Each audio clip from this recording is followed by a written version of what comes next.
On Veterans Day, I'm reminded of a few thoughts. We have so many veterans to think about.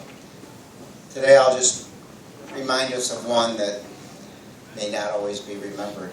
We all have those that were special in our minds. But this one died 7 years before I was born. This gentleman's name was William Earl Quigley. He was my grandfather.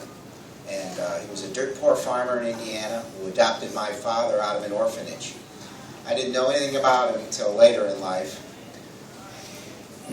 But it turns out he fought in the First World War, and he received horrible injuries while in France. He was also gassed in the trenches.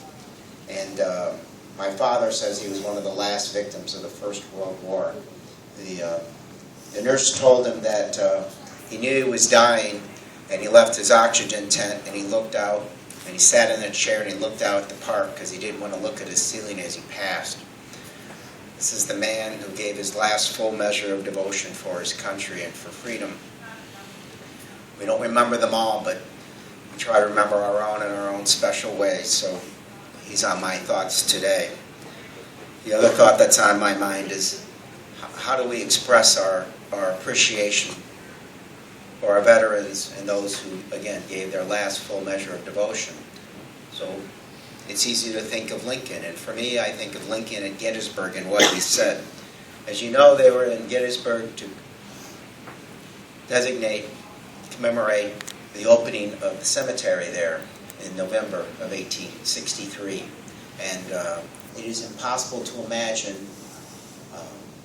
saying this more appropriately.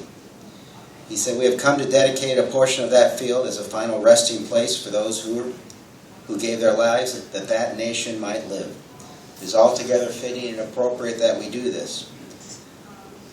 But in a larger sense, we cannot dedicate, we cannot consecrate, we cannot hallow this ground.